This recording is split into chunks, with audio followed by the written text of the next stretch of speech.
When I think about the Watts case, my mind automatically goes to the finances. I guess it might be because I worked as an underwriter my entire life. This couple, in my humble opinion, set themselves up for one financial disaster after another. And I do believe this mountain of debt and the very real possibility of facing foreclosure month after month played a huge role in the deaths of Shanann and possibly her children. Think about it. How many cases have you heard of where someone has either committed suicide because they lost a job or even committed a mass shooting because they had lost their job and they feel as though they have nothing more to live for? Prior to Chris and Shanann getting married, we do know that Chris had a good job. He had decent pay, he had a savings account, and he even had a retirement fund. And we know that Shanann seemed to be financially irresponsible year after year, best exhibited by her poor credit history.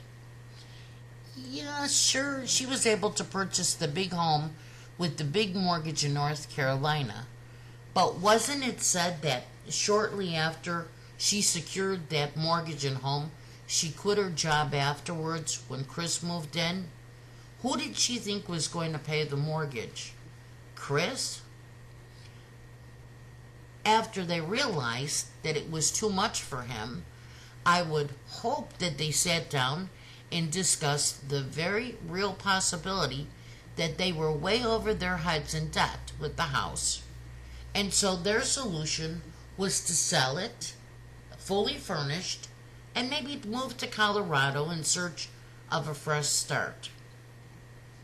But instead of learning from their mistakes, they made more of the same. Chris, with his excellent credit, money for a down payment, a savings account, and a good job history, was easily able to secure a mortgage. I do have to say, though, I'd be interested in talking with the underwriter who approved of his loan for the big house, because as a rule of thumb, lenders only approve home loans in the amount of 2 to 2.5 times the borrower's salary.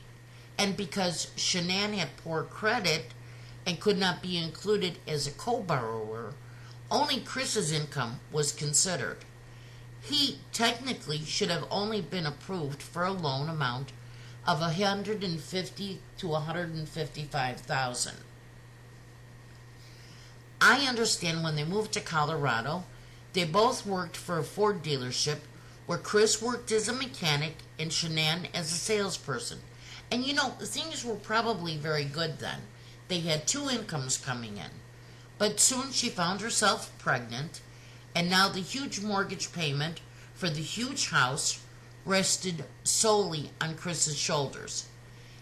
In addition to the mortgage, they depended solely on his income to pay utilities, homeowners association fees, car insurance, and everyday living expenses. So what do you do when you want to live large, but you don't have the income to do so? You live on plastic, but plastic only lasts so long, and then you're in a real jam. So what's the solution? File bankruptcy. But did they learn? It does not appear that they did. I'm thinking, or at least I hope, that during their bankruptcy hearings, Chris and Shanann sat down to discuss how they were going to pay their bills.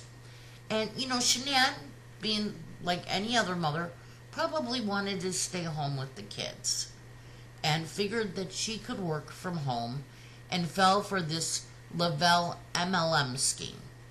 Now, I call MLMs a scheme for several reasons, but I don't know if anybody else remembers an infomercial where a young man, I cannot remember for the life of me, the MLM he was promoting, used to stand in front of a large house with his fast, expensive sports car in the driveway, and the infomercial would show different pictures of him either on his boat or standing next to his plane, and he would proceed to tell anybody who was listening that they too could live the life of the rich and famous if you only signed up.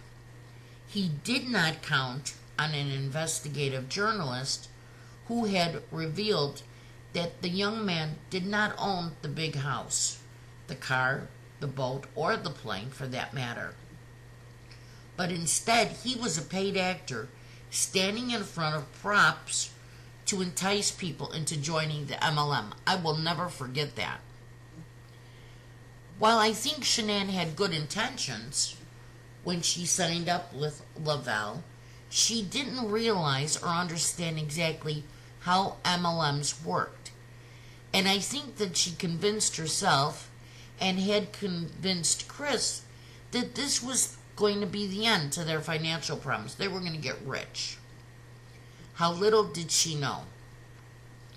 And while I believe you could do whatever you want to earn a living, when her Thrive business was eating up too much of the money she made and started eating away at Chris's income with the products she had to purchase in order to recruit more people for her downline and pay for the airfare when they went on these sponsored vacations, didn't she stop to think that she should get at least a part-time job to help supplement Chris's income, or at the very least fund her MLM, I can't say it, it's a tongue twister for me, MLM business. Sorry about that. She already had the girls in daycare. And I have to point out, it was not just any old daycare. It was one of the finest that money could buy. Couldn't she have gotten a job while the kids were at daycare and worked on her MLM videos and such when she had time in the evening? Was she online more hours than she cared to admit because it was crunch time for her and she was hoping that she would be able to make enough to cover the bills for at least the following month? I bring this up because financial issues make up 22% of the reasons for divorce. Did Chris feel so trapped in this situation that he saw no other way out?